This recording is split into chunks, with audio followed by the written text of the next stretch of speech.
The Habsburg dynasty, once Europe's ultimate power brokers. For almost 600 years, they held crowns across Austria, Spain, the Netherlands, parts of Italy, and even the New World. Their motto might as well have been, "Let others wage war, you Habsburgs marry." Dynastic marriages gave them empires, yet those same unions doomed them. Determined to keep land in the family, the Habsburgs married relatives generation after generation. By the 16th and 17th centuries, historians say up to 80% of Habsburg marriages were between close kin. The results were infamous: severe health problems, fertility issues, and especially the grotesque Habsburg jaw, that jutting chin so distinctive it became their family trademark. The decline was embodied in Charles II of Spain. Sickly, partially paralyzed, epileptic, and infertile, Charles was described as more of a monster than a man. He died childless at 38 in 1700, ending the Spanish line. His death sparked the brutal War of Spanish Succession, which dragged all of Europe into bloodshed. The Austrian Habsburgs carried on for another 2 centuries, but crises piled up: weak heirs, assassinations, revolutions. In 1918, after their empire collapsed in World War I, the dynasty finally came to an end.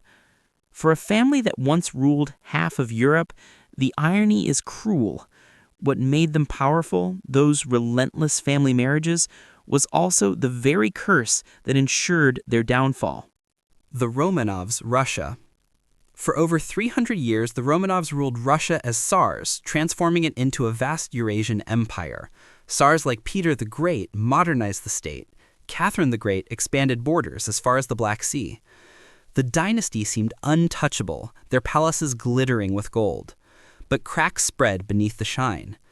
Industrial Russia was riddled with poverty, unrest, and military failures. Into this walked the mystic Grigory Rasputin, who gained power as healer to the hemophiliac heir Alexei. Rasputin's influence over Tsarina Alexandra convinced many Russians the monarchy had fallen to corruption and superstition. Then came World War I. Millions of Russian soldiers died, famine raged, and loyalty to Tsar Nicholas II collapsed. Forced to abdicate in 1917, Nicholas ended 3 centuries of Romanov rule. The family was imprisoned, but their fate was sealed. In July 1918, Nicholas, Alexandra, their 5 children and loyal servants were led to a basement in Yekaterinburg, where Bolshevik guards executed them.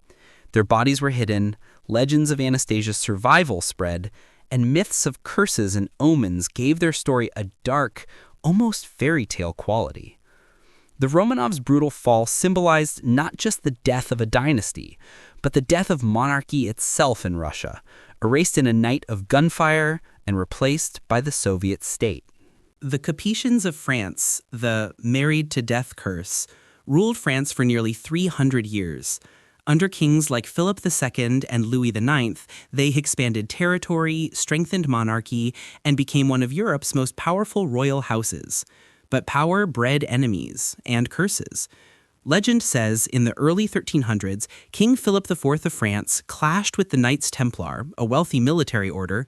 He accused them of heresy and burned their Grand Master, Jacques de Molay, at the stake. As the fire consumed him, de Molay supposedly cursed Philip and the entire Capetian line.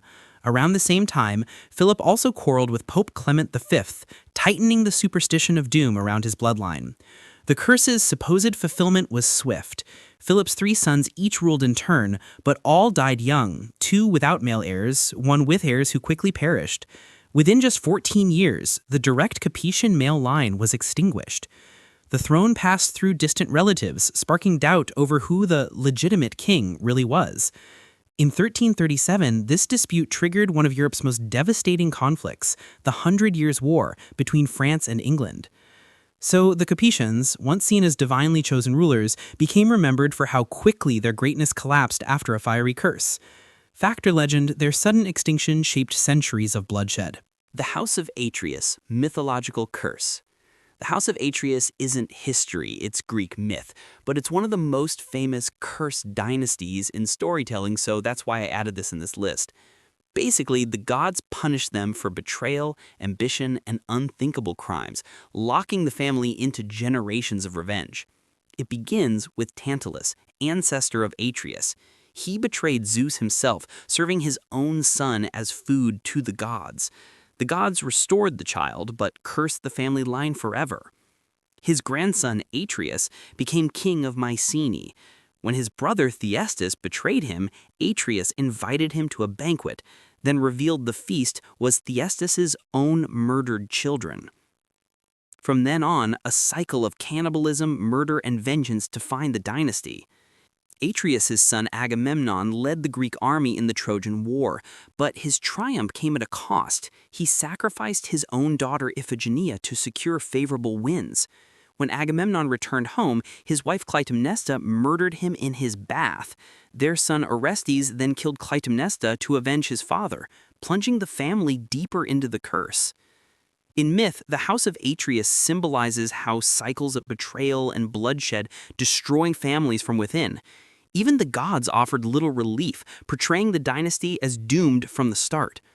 Though mythical, the tale shaped tragedies by Aeschylus, Sophocles, and Euripides, and still echoes today as one of history's darkest warnings.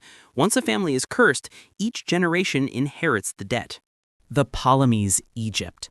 After Alexander the Great's sudden death in 323 BC, his empire shattered. One of his generals, Ptolemy I Soter, seized Egypt and founded the Ptolemaic dynasty. On paper, it was glorious. Ptolemaic Alexandria became the cultural hub of the ancient world, home to the great library and towering Pharos lighthouse. But behind that brilliance was a family rotting from within. The Ptolemies were infamous for incestuous marriages between brothers and sisters, a strategy to keep the bloodline pure. Instead, it bred paranoia and endless feuds over succession. Nearly every ruler after Ptolemy I faced betrayal, poisoning, or open assassination, often from their own kin. By the 1st century BC, the dynasty was collapsing under its own corruption. Enter Cleopatra VII, the last and most famous ruler. Brilliant, multilingual, and politically daring, Cleopatra allied with Julius Caesar and later Mark Antony to preserve her throne. But those alliances dragged Egypt into Rome's civil wars. In 31 BC, Octavian's Romans defeated Antony and Cleopatra at Actium. A year later, both committed suicide, Cleopatra by the famous asp, Antony by his sword. With her death, after nearly 300 years of rule, the Ptolemaic line was gone forever, absorbed into the Roman Empire. The dynasty left behind enduring symbols of Egyptian splendor, but its legacy is remembered just as much for betrayal, incest, and bloodshed, a family too cursed to survive its own ambitions. The Tudors, England, ruled England for just over a century, from Henry VII in 1485 to Elizabeth I's death in 1603. In that short span, they reshaped England from a fractured kingdom into a rising European power. But their dynasty, celebrated for its glamour, was plagued by tragedy from start to finish. The most infamous Tudor was Henry VIII. Obsessed with producing a male heir, he married 6 times, divorcing, beheading, or discarding wives when they failed him. His paranoia led him to execute close advisors and even former friends, staining his court with fear. His son, Edward VI, took the throne at 9, but died by 15. Henry's daughter Mary I, nicknamed Bloody Mary, tried to restore Catholicism through brutal persecution and left no heir. Then came Elizabeth I, the Virgin Queen. She brought stability and global prestige, overseeing the defeat of the Spanish Armada and the dawn of England's colonial ambitions. Yet she too died childless. Despite their dazzling cultural legacy, the works of Shakespeare, courtly pageantry, the rise of Protestant England, the Tudors failed at the one thing dynasties exist to do: continue their line. By 1603, the throne passed to the Stuarts. ending the glamorous but cursed Tudor experiment with no direct heirs left standing. The Tudors remind us that behind crowns and castles were miscarriages, paranoia, and blood, a dynasty brilliant on the surface, but destined to burn itself out. The Medici family, Florence. They weren't born kings, they were bankers. In 15th century Florence, their financial empire made them the richest family in Europe. With wealth came power, and soon they ruled Florence from behind the scenes. They bankrolled geniuses like Michelangelo, Leonardo da Vinci, and Galileo, turning Florence into the cradle of the Renaissance. But behind the art and grandeur was ruthless politics. The Medici kept power through bribery, arranged marriages, and sometimes pure intimidation. Inevitably, enemies grew bold. In 1478, the rival Pazzi family conspired with church leaders to assassinate Lorenzo de' Medici and his brother Giuliano. Giuliano was stabbed to death in Florence's cathedral. Lorenzo survived, and the revenge was so swift and brutal it shocked Italy. Yet, assassination attempts were only a taste of the dynasty's fragility. Infertility plagued later generations, poisoning and betrayal were constant, and as their banking empire weakened, so did their influence.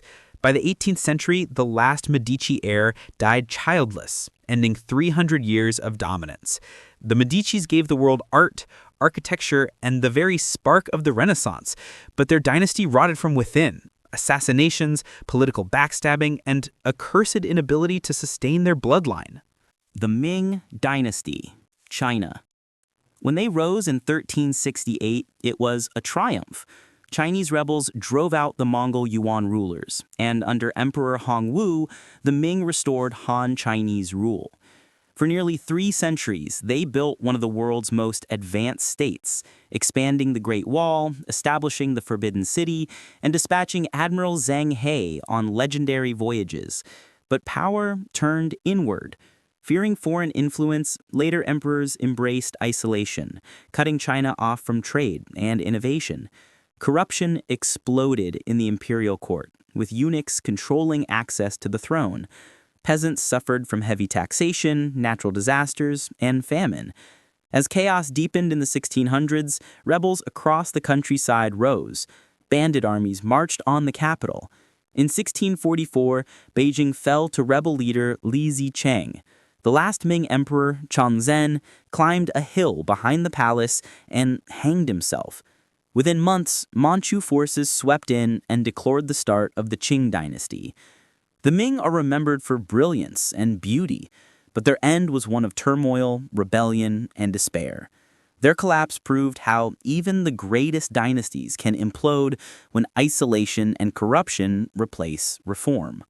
The Stuarts, Scotland and England.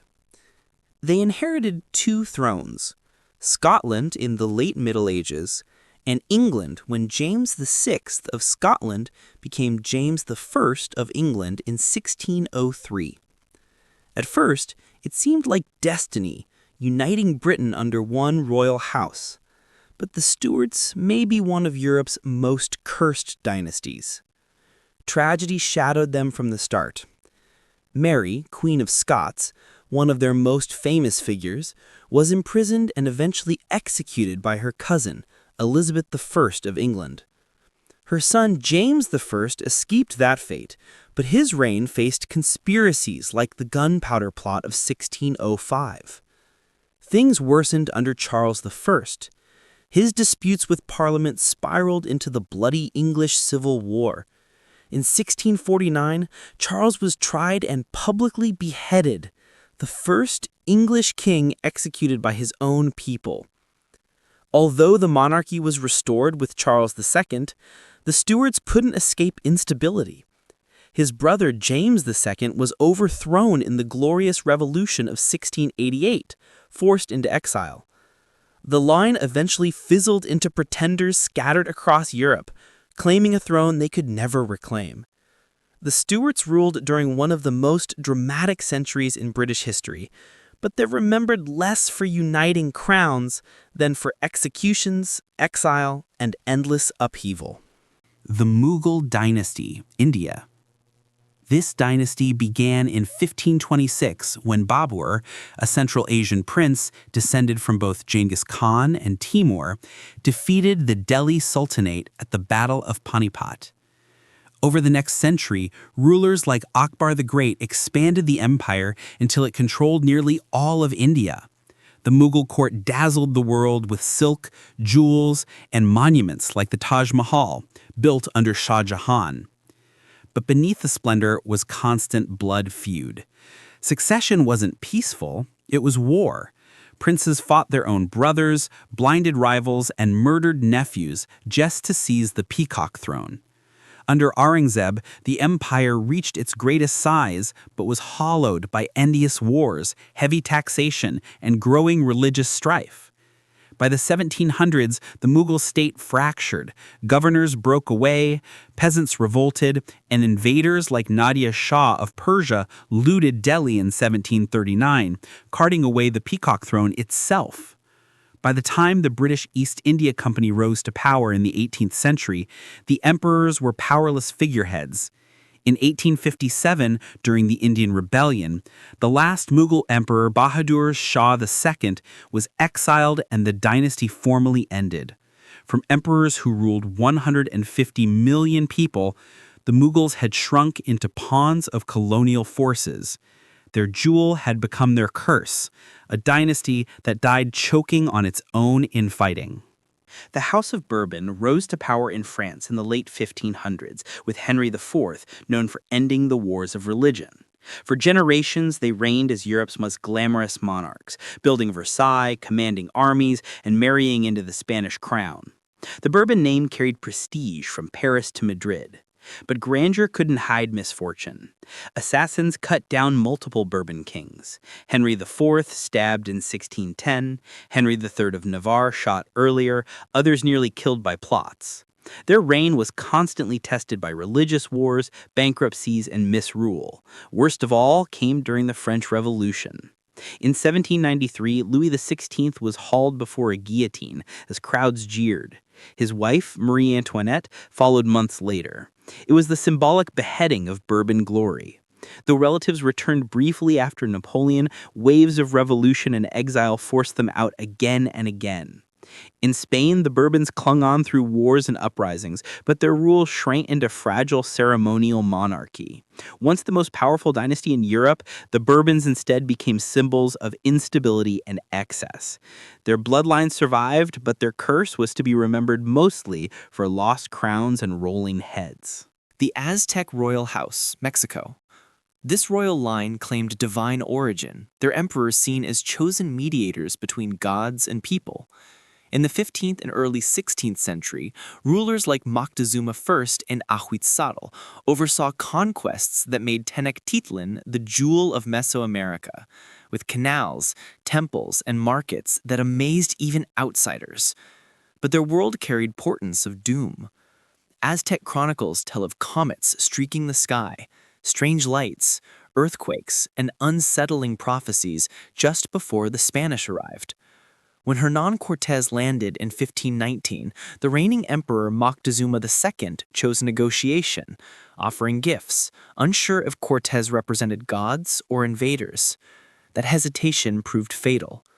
Spanish alliances with rival tribes and European steel and disease shattered Aztec defenses. In 1520, Moctezuma was killed, struck with stones by his own people during a revolt. A year later, a siege of Tenochtitlan left the city in ruins. With Moctezuma's death, the Aztec dynasty and the empire itself collapsed almost overnight. What they saw as divine omens became real, a civilization thought eternal, destroyed by outsiders and betrayal. For generations after, the fall was remembered as apocalyptic, a tragic end for a royal house that believed it ruled by heaven's decree. The Hawaiian royal family, their monarchy rose in the late 18th century under King Kamehameha I, who united the islands through warfare and diplomacy. For nearly a century, the royal family presided over a kingdom recognized by world powers, balancing tradition with modernization. But from the start, outsiders set their eyes on Hawaii. Foreign merchants, missionaries, and American plantation owners gained enormous influence over the kingdom's economy. Disease brought by Westerners decimated the native population, eroding the strength of the monarchy. Internal disputes and betrayals weakened the royal authority even further. By the late 1800s, Queen Liliuokalani, the last Hawaiian monarch, tried to restore royal power and defend sovereignty against foreign control. Her efforts were met with a coup, supported by U.S. businessmen and backed by American Marines. In 1893, she was forced from the throne without a battle. The once proud Hawaiian dynasty ended not in conquest, but in manipulation and political betrayal. Hawaii was annexed by the United States in 1898, and its royal line faded into history. The curse of the Hawaiian royals was to be powerful on their own islands, but powerless against the tide of colonial ambition. The Bonapartes, France. Few dynasties ever rose as spectacularly as the Bonapartes. In 1804, Napoleon Bonaparte, a Corsican soldier of humble birth, crowned himself Emperor of France. Within a decade, his armies dominated Europe, yet his victories carried the seeds of doom. Napoleon's relentless ambition led to catastrophic wars, most famously the failed invasion of Russia in 1812, which destroyed his Grande Armée. By 1815, at Waterloo, his empire collapsed. He died in lonely exile on the island of St. Helena. But the Bonaparte dream refused to die. His nephew, Napoleon III, declared himself emperor in 1852, vowing to finish what his uncle began. Instead, his reign collapsed in humiliation during the Franco-Prussian War of 1870. He was captured, France fell into chaos, and the empire was gone once more. Generations of Bonapartes seemed haunted, grand visions ending in downfall, heirs dying young, rulers exiled. What made Napoleon's name immortal also cursed his family, forever repeating a cycle of dazzling rise and devastating collapse. The House of Osman, Ottoman dynasty. For over 600 years, the Ottoman dynasty, also called the House of Osman, was one of the greatest in history. Founded around 1299, they expanded from a small Anatolian state into an empire spanning 3 continents. At its height, under Suleiman the Magnificent, the Ottomans commanded the Mediterranean, the Middle East, and huge parts of Eastern Europe. But immense power came with darkness. Succession was resolved through fratricide. New sultans routinely strangled their brothers to avoid rival claims. Over time, palace intrigues turned violent. Assassinations, poisonings, and manipulation by court factions, especially the sultan's harem and powerful viziers. By the 17th century, weak rulers and heavy corruption left the empire in decline. European powers grew stronger, while the Ottomans struggled with rebellions, wars, and economic stagnation. The empire became known as the sick man of Europe. World War I delivered the final blow. After siding with Germany and losing, the empire collapsed. In 1922, the last sultan, Mehmed VI, fled into exile, ending the 600-year dynasty. The House of Osman endured longer than almost any dynasty, but its curse was a cycle of bloodshed, conspiracies, and a final downfall that erased an empire once seemingly eternal.